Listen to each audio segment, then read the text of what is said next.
I think accepting that change is actually okay.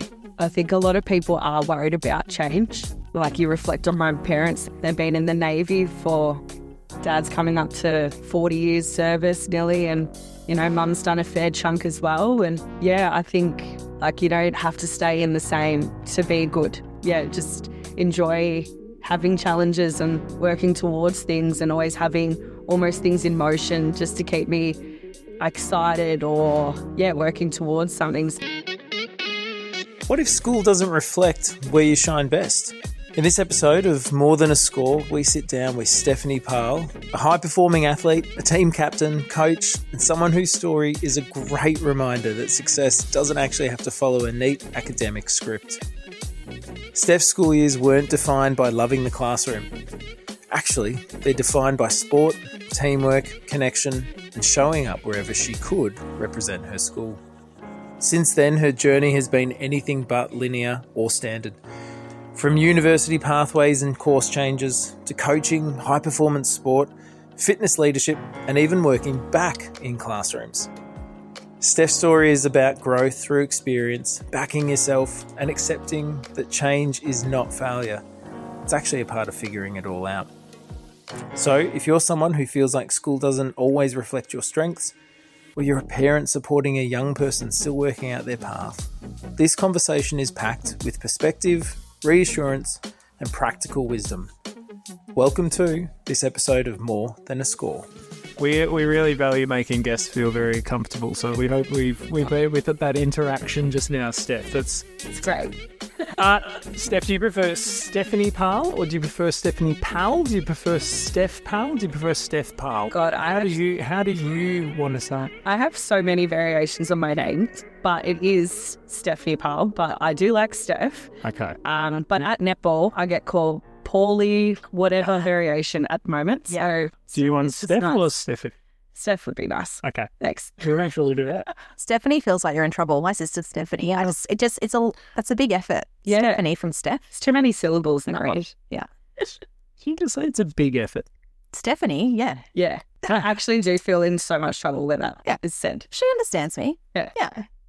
Hi everyone, welcome to More Than a Score. I feel a lot of pressure to not say the person's full name today, so I'm so glad to welcome Steph Pahl. Now, Steph Pahl, I get the privilege of doing the introduction, and did you know you're the first person we've ever had on that's got the same sort of record as Michael Jordan?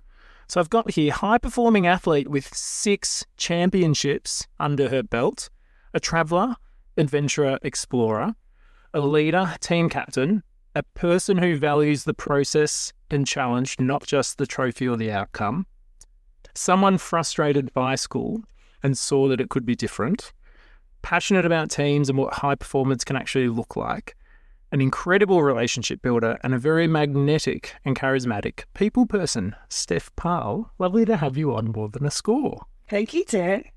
Now, I'm not sure if you've listened, but did we note, Loz, that she's can we call her Michael Jordan-esque as well? Are we able to do that? I think you can do whatever you want. Okay. I won't. All right. But... All right. Steph MJ Pahl. Steph MJ Pahl, when you think back to your time at the end of school, oh God, I know. When you think back, were you happy with your score? Not really. I guess no. But at the end of the day, it's a score and it's not a reflection of my schooling. But a little bit disappointed, but it is what it is, and you just move on with it. What stands out to you when you think back to school? What are the first things you picture in your head? I didn't like to be in the classroom. I would always pick to be either doing something representing the school in sport. I would also just be helping out in the sports department in some way, shape or form. Built some pretty good friendships up, which I still have a few today that are still there. Nothing academic, that's for sure. You just said before that your score wasn't a reflection of your time at school. So what would you say your time at school was like then?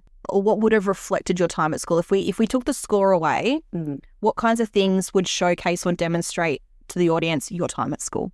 I think my just involvement in representing the school in every sport. I would put my hands up, whether it was athletics or badminton or softball, which weren't my major interest. I guess I played netball, and I've played netball since I was very, very young. So What position?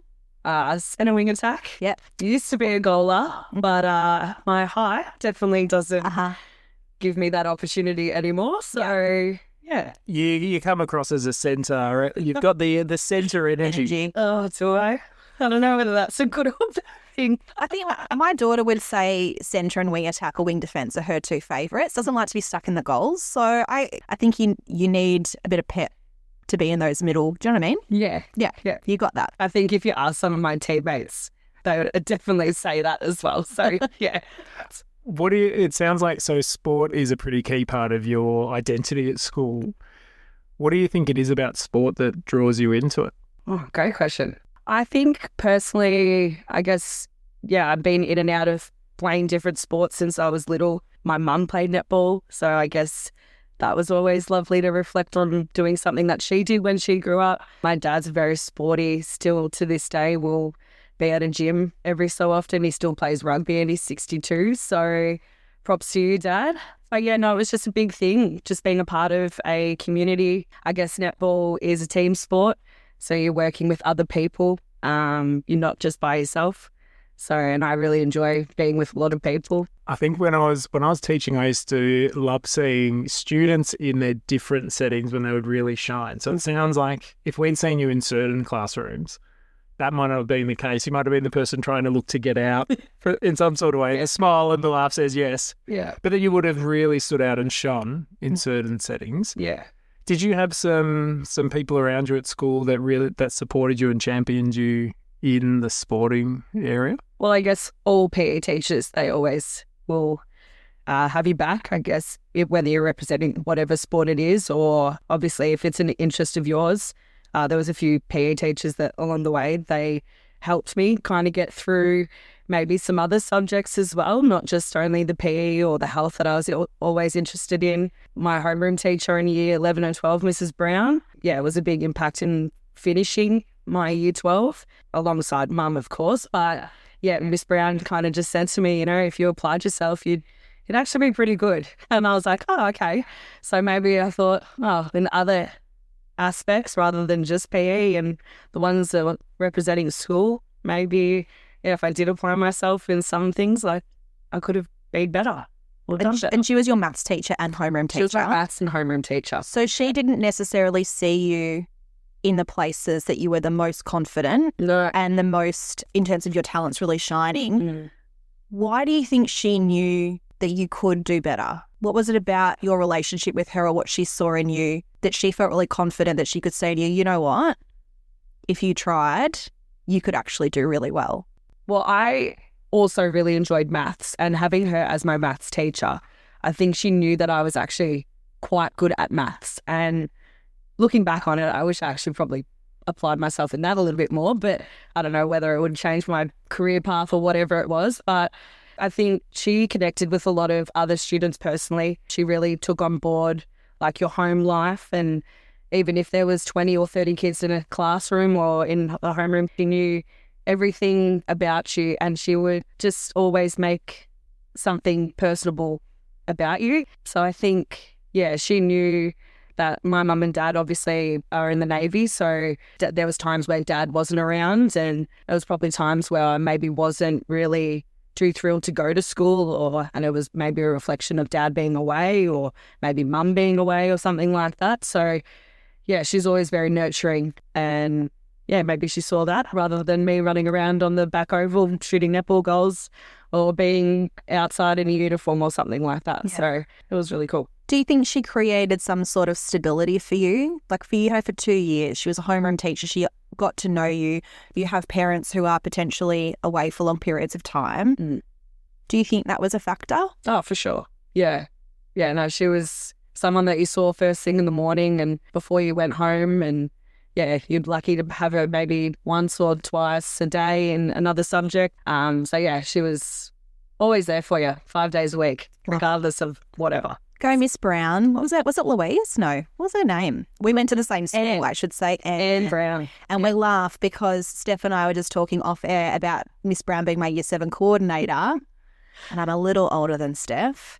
And she was your year 11 and 12 maths teacher. It's awesome that she, continued to have that impact. Like it's amazing when you see those career teachers that just maintain that level of integrity and commitment for that length of time. Yeah. Steph, so I'm interested to know when Miss Brown, Louise, did you say Louise Brown? I thought Louise, no, it's Anne. Anne. This is Anne. Anne Brown. Okay. So when Mrs. Brown said to you to apply yourself and you actually listened, is that because there was the nurture, the trust, and then she was pushing you? I'm really interested to know, like, what did that applying yourself look like? So when she said that to you, what did applying yourself look like? Well, I think actually being in a classroom, that was probably the first starting one. But I guess, year 12, you're supposed to knuckle down and you'll want to work hard for that exam and see what that score might be. And for someone who wasn't really caught up in having the best score, because I wasn't good at exams, I wasn't great at assessments. So it was almost just applying myself with the bare minimum of, showing up, maybe seeing what the lesson's like, having a go is something that, I probably did, which in other people probably was the lowest of lows, but it was enough for me to kind of just tread through and get through that last little bit of year 12 and finishing off school. How helpful was it that she accepted that that's what you needed versus pushing you to become or try and do something that wasn't actually you? Yeah, it was different, I guess. She wasn't, she knew that I wasn't academic based. She knew from the get-go that there was no way I was going to get a 99.95 ATAR. Like it was going to be just whatever. Just great to see that, you had the support regardless of where you were in your schooling, whether you were a great student, average student, someone who wanted to be there, someone didn't want to be there. So she just adapted to anyone, really, and it was awesome. So it's good. Yeah. I'd say, having seen you in action with people, it sounds like you've taken a similar sort of approach to what you were just describing then to what Mrs. Brown did, but also other people that champion you.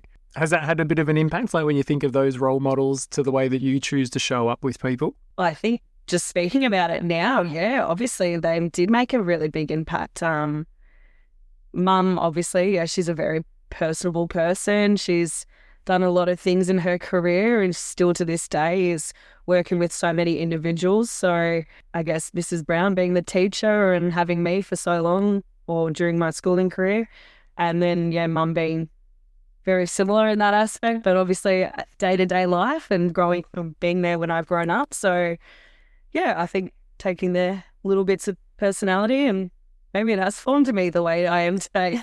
Just a little bit. Well, I mean, it's interesting because so many people that go to school, like my second born, if I ask her what was great about the week, she'll be like, oh, I love PE, I love sport. Like, there's people that just have an inclination that really enjoy, or areas where she feels that she's thriving and succeeding in.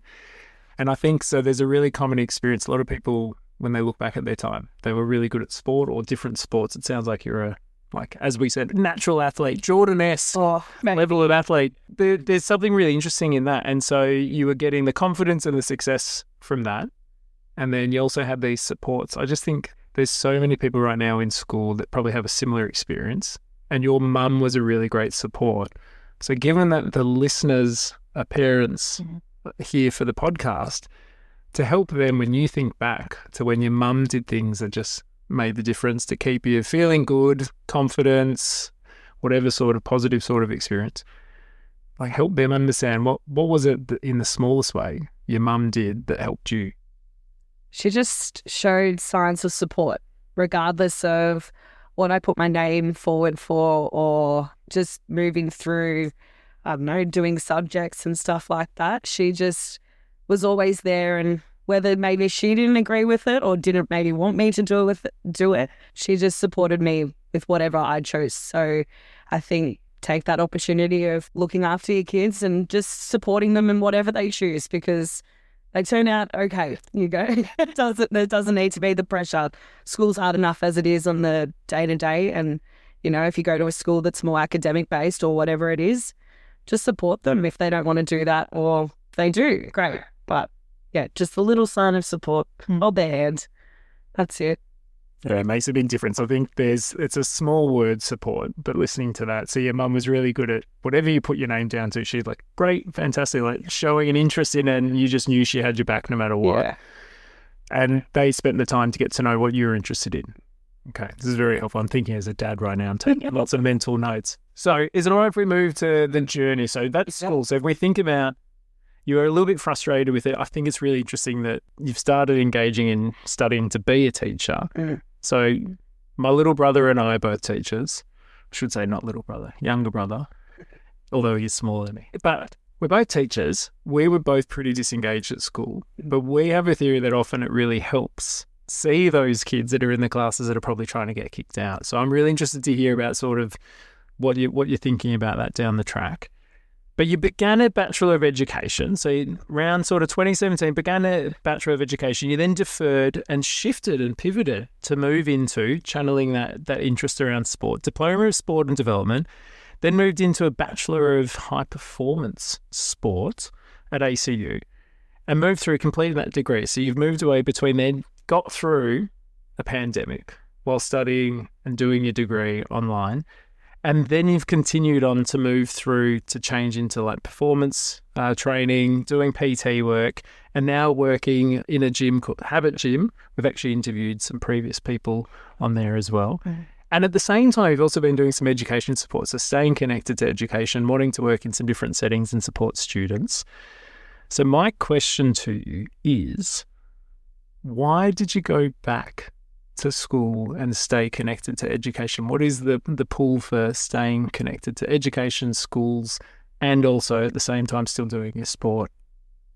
I think from my sporting background, haven't just been a player. I've coached, and I think coaching and teaching go quite hand in hand, hence why I love coaching at the moment and being at Habit. It definitely has its similarities of being in a classroom because you're not coaching, but you are teaching, and yeah, you're there to guide others in understanding and learning. And yeah, I guess they're quite a good partnership, both those two, and something that I obviously really, really enjoy and have for so long, so much time. Laura, have you done a high performance sport degree? No, neither me either. Like Steph, I've been since I read that, I'm so fascinated. Like, what are things that you picked up from that have really stuck with you from doing a high performance degree? Obviously, it's a massive interest of mine being in that sporting world. I obviously had goals and stuff and ambitions to work with elite athletes and that, and I obviously was very lucky completing a 12-month internship at the Victorian Institute of Sport. I forgot to say that. Yeah, that's right. So yeah, I was very, very lucky to having had to complete certain amount of hours at a specific level to obtain that degree, having that opportunity to work with some various athletes across many different sporting codes, particularly hockey. And you're working with athletes that are just starting their elite pathway. You've got people in academies, you've got people that are representing the state in Victoria, and then you've also obviously got the ones that have been lucky enough to continue that and represent the country for Australia. So yeah, great opportunity and something that I'll always reflect on. And yeah, just taking little bits and pieces from that of just, it might be as simple as taking someone's dumbbells or putting them away, and it's actually going down that coaching and being like, critiquing them in some movement or helping them explain what program or why we're doing this for them, and we want you to move in this specific way down this way, or yeah, looking at rehab programs and stuff like that. So yeah, there's little bits and pieces that I've obviously taken away from there and created my own coaching spiel, and I've also put it into place being in the teaching world as well. So yeah, it was very, very cool, I guess. Very fascinating. When you've worked with all these athletes and people that have performed really well, are there some takeaways you've got from them? Like, what is it that the ones that are really successful and that thrive, what are some things that you've noticed about them? Because I'm just trying to think of that people, listening to this, like, I guess, what can we take and learn from people that are performing really well in not necessarily a typically academic setting? But what did you notice about those really high-performing athletes that set them up for success? I think just the basics, like not overcomplicating things was the key. Like you could have athletes performing X, Y, and Z, but if they're not really honing in on just the general things, whether it is just completing their basic strength components or it's not overloading themselves during the week or comes down to their nutrition or sleep or how they're looking after their bodies and recovery. If they're not doing those things, then it makes it really hard for them to perform at that level. So day to day, if you're not doing just the normal things rather than going outside the box too far, sometimes it makes it quite challenging and overcomplicates things massively. So you're coaching, you're looking at moving back into education. When you are with someone, whether it's in a classroom, one-on-one, ES support, or in a coaching setting, what kind of thing are you hoping people get out of their time with you? I like to celebrate the little wins, and it might be as simple as just, progressing ever so slightly in something. In the teaching, it might just be, one day they're not able to complete that task, but next day they can, or maybe in some time. It's the same as a coach. You regress everything and start from scratch and work your way up, and it's nice to reflect on those things. I love just celebrating the small wins. At the moment I've got a beautiful PT. Her name's Steph as well. Must be a really popular name. Not a Stephanie. Yeah, she's a Stephanie. We're all the same. Yeah, we've been working really closely, getting her back confident to jump back into a class setting. And the other day I was stoked that one session she couldn't do a push-up and then the next session she could. That was awesome. And she was just so happy, and she texted me later that night and she said, my partner's actually just asked me to do another couple of push-ups because he doesn't believe me. And I said, well, you tell him that I was very, very stoked and very impressed. So, just the little things I like to celebrate. Well, it sounds like it's the little things actually are the things that add up. So, and you're also really good at, so you spot the little things, but you also make time to notice and then celebrate them. And then you also said they regress to find out where people are at and then slowly build them up. Is that something you've learned from someone else, or is this just part of your approach and the way you work with people? God, I think you'd learn about it definitely through uni and all those kind of things, but it's more of, I think, something that I have really just gone and reflected on my time at being at the VIS and obviously working with those top athletes that they've got to start somewhere, and everyone starts at a different page or whatever. And, when you strip it all back down to the very, very beginning, it's really important to support and celebrate those little things. So, Loz, can I jump in with one more question? Is that okay? Mm-hmm. So, Steph, hearing your path, the reason I've been so excited is your late 20s, and it's around that sort of 10-year mark since you've left school. And throughout your pathway, you started down one track, you then changed and pursued the high-performance sport track, and now you're pivoting back towards education. It's really common that people move around and shift. What have you learned through making those changes and those pivots so far over this last 10 years? I think accepting that change is actually okay. I think a lot of people are worried about change. Like you reflect on my parents, they've been in the same force, or they've been in the Navy for, Dad's coming up to 40 years service nearly, and, Mum's done a fair chunk as well. And I think it's not linear. Like you don't have to stay in the same to be good. Enjoy having challenges and working towards things and always having almost things in motion just to keep me excited or working towards something. Say with netball, it's always, you start off the season and you might have a couple wins, couple losses, but at the end you've always got a goal. So I think embrace that it's going to be different, and it's okay whether you stop and give something a go, and maybe that is what you want to do, but if it's not at the end of the day, then there's plenty of other things out there. So, but I'm going a bit more backwards and forwards, I think, at the moment. Yeah. So I don't know. I think that's pretty natural though, isn't it? Yeah. You mentioned, and Dan and I have spoken about this before, about I think the time is almost gone of this idea of, you get your degree, you get your qualification, you get a job and you stay there till you get, the gold watch or whatever, the 30, 40 years. It's interesting to me that you're moving down the education path, you're still doing the coaching. Would you be satisfied if one job didn't give you everything? Would you be satisfied if you forever had more than one role? Like, what are you thinking in terms of the future? Like, could it be 3 days education, 2 days coaching? Are you hoping to find something all in one, like wrapped up in one thing? Like, what do you think it might look like?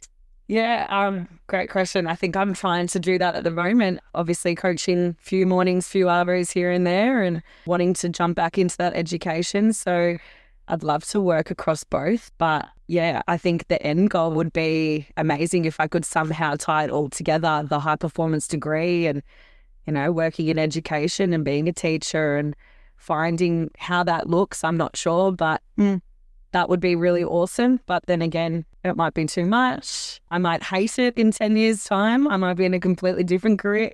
I don't know. But yeah, definitely end goal would be trying to tie it all together. But I don't know, I'd be quite satisfied maybe being a coach or just being a teacher. I'd love to push on that a little bit more. If you could craft a role based on all the things you love to do, what would you be doing each day? Definitely both teaching and coaching. I'd love to be able to, teach if it was just PE or health or maths, because that was obviously a big interest in year 11 and 12, but obviously coaching as well, trying to find a department or a school that has the best of both worlds, which would be awesome, so that I can have a day-to-day, or if it's coaching in the morning before I have to go teach, or I don't know, trying to find that fine balance would be something that would fill my cup for sure. Yeah. Obviously, you get a lot out of sport, you're really highly qualified, and you can be a great role model because you've lived all of that. If I flip to the academia, which is something you just said, I'd love to teach health, PE, and math in some way, which have academic parts. What is it about that would be rewarding for you then? I think it's stepping back into a classroom that I'm obviously familiar with when I was an ES, and it's that sense of coaching in just a little bit of a different way. So it's, teaching but coaching together. That's, a combination. Yeah, it fulfills me massively. So yeah, and it's a big thing when you're teaching in a classroom. Like, I'm thinking of what you said before about noticing the small things, celebrating the quick wins. You can do that in classes. And when I think of the best lessons, it was always you would do that, and then you also adapt the lesson and the learning to the point of need for the kids that you're working with too. It also sounds like, did you get that from majority of your teachers when you were at school, where they would see you, they would celebrate your wins, besides Miss Brown? And some potential PE teachers. Yeah.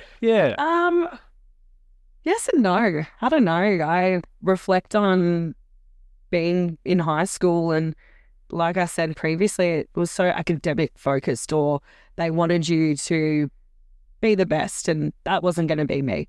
Mum and dad knew from the get-go what they were getting, and it wasn't someone that was going to be getting that top score. So no, not necessarily. I don't think teachers had nothing like that. So that's interesting that that's the approach you want to bring as a coach and a teacher. And within all that change that you've been going through too, it sounds like netball's been like a stable aspect. And throughout most of the sports you said have been mainly team sports. If you think of what you know from all your experiences, and you're a team captain in netball, you play at a really high level as well. So all your work, leading a team, being the captain, playing all these team sports, being a coach that can get the most out of people, high performance sports, so working with different athletes, you've watched all these different coaches. If you had to write like a book about bringing out the best in people or supporting people, you've sort of touched on it already, but what would be the key chapters that you would include in your book about being a great, I don't know, from all the experience, from captaining, leading, high performance, coaching, and what you know about good teaching? Take a minute. That's a hard question on the spot. Take a minute. Do not feel like you have to rush into that. So what chapters? Yeah, what would you include? What would be in your table of contents? I don't even know. Like, what makes a good captain? Because I just think you're fascinating. So full disclosure for everyone listening. So I go to the gym that you work at, right? So I get to see you in action when you're... Dan's second home. Yeah, slightly. It's So I get to see you. the So moment too. me riding magnetic, you're charismatic. So you take what I've noticed about you, you take the time to not just go around and look at people and say hello. You actually want to talk to them. You then listen. And then the next time you talk to someone, you reference back things. But people are drawn to you because you seem to take an interest in that. So one of the things I can imagine, I'm not telling you how to write your table of contents, I'm thinking. but it's like show an interest in people. Yeah. I haven't ever seen you captain and lead your team in netball, Yeah. but I'd be fascinated to know from all that experience, like what would be your do's or your don'ts, or like the key things that you take. This is what really helps. Yeah. Something off the top of my head, I think it's just connection. You see and play, work. You've got so many people of different personalities or different abilities or different, just everything, different stories, I guess. So connection would probably be one of them, because without connection, it's really hard to get the best out of someone, right? It's very hard to say that if my team wasn't connected when we show up on a Saturday, then we wouldn't have won the couple premierships that we did. It's the same in the gym. If you don't have that connection with someone, it's really bloody hard. It's not the easiest session to coach. It's probably the hardest thing to grasp. But when you do grab that from someone, gosh, it just opens up a whole different world, I guess. That would be one of them. I don't know if I have any other ones off the top of my head right now. Look, we keep drafting the book together. Well, I guess no. So connection's a big word too. Yeah. Like when it's worked really well with certain teams, or, when you're doing your education support work in a classroom, is there something that you can picture, or a moment that you picture when you nailed building a connection with someone? I'm really pushing. Yeah, you are really pushing. God, I haven't had to answer questions like this forever. You might think of class, or you might think of Yeah. the team. Whichever one you feel like you're like, oh, that's what I can think of. Just to let you know, I feel like having to think about these things at 27, it's hard because you're just doing them without reflecting often. Like, we're a bit older. We've had, What do you mean, Laura? I think, a bit more time doing the things and then reflecting on the why of it. Yeah. But at 27, you're still, and I hope this doesn't sound condescending at all. Boomer.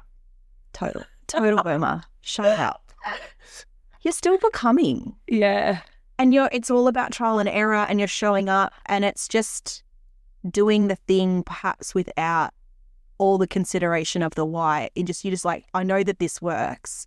We're really pushing please feel, No, it's awesome. please understand that it's great. we know that we are pushing you. Yeah. No, it's cool. Like, yes, it's weird to reflect. It's weird to think that I've been out of school 10 years, and when I was writing and reflecting on what I've done in the last 10 years, it's like, well, have I done anything? Like, but I have. But I'm still continuing to do things. Like, I'm obviously not in the career that's maybe set for me for the rest of my life. So it's weird to try and figure it all out. Still at 27, I've got no idea what I want to do. But it seems like you have the map though. Yeah. Do you know what I mean? It seems like you're still, like Dan said, you're still coming back to these same core things of wanting people to feel like they're successful in small ways, wanting people to feel seen and appreciated and safe and comfortable with you, and to give perhaps people experiences, great experiences that you had through sport, but then also to provide experiences that were lacking for you through education. It seems like you've got a pretty clear what the job is. And I think this is what we talk about, Dan, all the time. It's like, we actually don't really know what this job market is going to become. It's shifting so rapidly. So much of what we say to our kids is like, where are your talents? What lights you up? Like, not what job do you want? Because actually it's almost an antiquated question now. Yeah. And so I think that that's why this process and what we're asking you, while we're probably pushing you a little hard, is because this is what it's going to be for everybody. That's really old school of like degree, job, there for like it's not, jobs aren't going to be the same thing. Companies aren't going to be the same. So I think what we're really interested in is how are you getting those clarity moments of this is the breadcrumb I'm following. I think it's just great that we've got someone that's at a cross. Like you said to me a few weeks ago that you felt like you're at a crossroads, and it was a good thing though. Yeah. Oh yeah. Because you were aware that you knew where you were wanting to head. Yeah. You weren't sure exactly how it was going to turn out. Yeah. So maybe the better question to ask is, so looking ahead, what are you excited about? Like I say that I'm not academic, but I am actually kind of excited for when that opportunity or when the time is right to go back and study. Obviously want to do my Masters of Teaching because then I'm a qualified teacher. Like I am excited to do that eventually, but I'm also excited just to sit and do what I'm doing now because it does fulfill me at this point in time. Who knows how long that will fulfill me for? And yeah, just netball, it's always been a part of me. And I just love that each year, this year we've got a bit of a different dynamic in the team. We're coming off not a win last year in the premiership. Like we didn't make it, but it's exciting that, that thing outside of my day-to-day work or whatever is changing as well. And you've got to adapt to that just as much as you have to adapt in just the normal time being in work and what have you. And so it's nice just to see where that will go because, every year it's something exciting, it's something new, it's something different. Got new opposition, you've got new wins and losses, you've got new people around the club and, I'm just excited to see where that goes. Yeah, all those kind of things. So you've got multiple things on at hand. I remember when I was reading through your pre-pod form, so you were talking about when it came to success, it was more about progress for you. Listening to what you're just saying, you're making progress towards the Master of Teaching. So you can see, like you're saying, there's a map, some direction. Yeah. That's one aspect. Very much so about netball. That's a really clear thing. Continue to make the progress. You're wanting to continue to support your team, get into the community, support the club. And then the same with making progress with your coaching. So you're refining the skills. You've got this amazing degree you've gone and used, and now you're tapping into making progress in how you can keep refining your coaching. Can I interrupt one thing? I just Absolutely. wanted to say, you said you're looking for fulfillment, not box ticking. Yeah. I think that's a really, just to add into what you were saying, and I think that comes from the small wins, right? We're so used to ticking the big box, and oftentimes that comes from, we talked about, the barbecue chats. What career are you in? Do you have children? Like the big, milestone, moments. And what we've realized is actually those boxes are never fully ticked for anybody. Even, if someone's ticking one box, you're not. There's always another one. And they're always these kind of arbitrary big things. So I love the fact that you're saying fulfillment and those small wins versus just always looking for that big box to tick. Yeah. That's something that I've had to adapt from, obviously. Oh, me too. Yeah, big time. School, ATAR at the end is big tick. Well, not so big, but, from then it's having to learn. Like uni was massive, whether I was going to do that or not. And, was I just ticking the box? Like I ticked that one, but it was more the journey that I had to go through with doing the university. So it was the COVID interruption. It was the internship that went for 12 months. It's all those other little things that, I do look back on and I go, that was pretty bloody cool. Or it's not, oh yeah, I went to uni, tick. Oh yeah, I did my internship, tick. Like it was the journey alongside and the memories and the things that I can now pick up on and go, oh yeah, and take it if I need to. Yeah, and keep carrying that with you. Well, it's interesting because the person that spoke about the barbecue chat, he was a previous guest, Ethan Didascalou was on there, he was saying it. And he mentioned it because he was really uncertain. He didn't look forward to the barbecue chat because he had a couple of times when businesses hadn't worked. So he was like, you probably around your age. And he'd tried these things, didn't work out. Now he's set up a really successful business called July. But it's really interesting, like listening to you, you're at this point where you're just continuing to make the progress, continuing to build on. So it's really exciting for whatever's ahead because you've got some pretty clear direction. Yeah. So I guess what would be the message? Because it's so wonderful. You're at this crossroad, you're excited, you can see the direction. What would be the message that you would give to someone listening that maybe has someone that's also at a crossroad, or they maybe seem like they're not making progress? I think just be open-minded. Like, things can change in a matter of time. So don't be caught up if maybe it doesn't go to plan. Like, you're going to have knockbacks, you're going to have, I don't know, rejection or whatever. So the little things that maybe you can put in place to kind of keep you going along, I think is important. And that's why I've got hobbies, or, you know, that's why I'm exploring what's next. So be positive and just, you know, take whatever comes, and don't be worried if it takes time. Something I'm having to sit at the moment, being patient. I'm not the patientest person in the world. But yeah, no, just enjoy and just, yeah, it'll all sort itself out. Just trust that it's going to work out in some sort of way. But you also sound like, I'm assuming there is, when you say trust it's going to work out, there's something that you must be doing as well. It's not you're just handing it over, hoping you're choosing. God, you can't have other people just be dragging it along. You got to put some effort in there. Yeah. Okay. Well, that might go into the table of contents too, right? Like, Effort. Put some effort in. you got to put in effort. Yeah, sure. Have you read the book by Angela Duckworth, Grit? No. Okay, so depending on if you're interested in that, so in her book she brought together all this research, and they found that it was less around the test scores that were more predictive of like life success or, you know, good outcomes. It was more around a person's persistence and grittiness. Yeah. So to stick through with things. And a key for that was you were clear on your direction or the purpose. They would say passion or like talents. And if you could do that, you're more likely to stick to things. And therefore, if you're more likely to stick to things, you're more likely to be successful. So listening to you, it sounds like you're pretty clear on what you like to do. You sound like there's a willingness to stick through it, and you're not just handing it over, but you want to actually really keep going for it.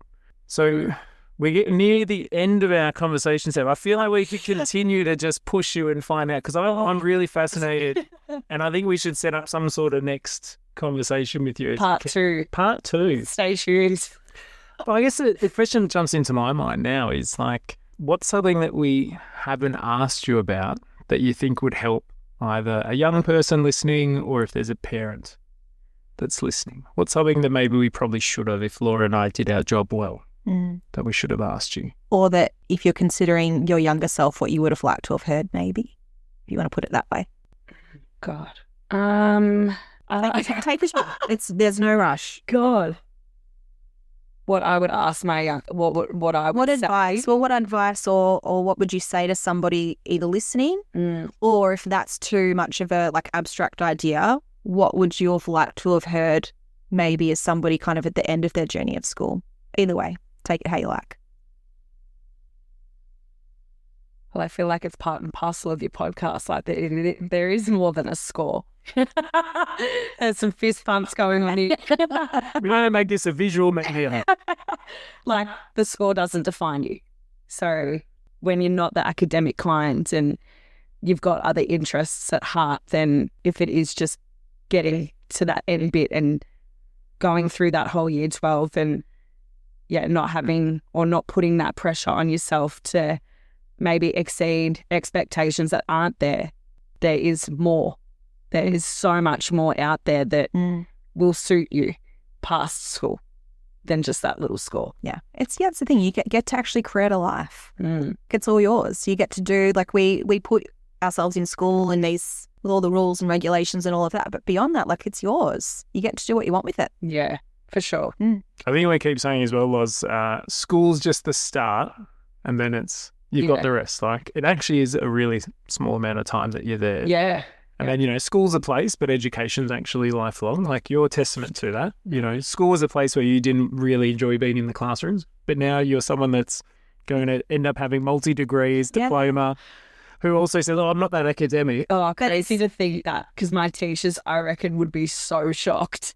But also you said excited to go back to study. Yeah, I do say that I'm like, university, but I'm like, you got to do those things, and, you know, you got to get uncomfortable with those, and you just got to ride with it and just see where it goes. There's another chapter in the table of contents. You just got to do those things.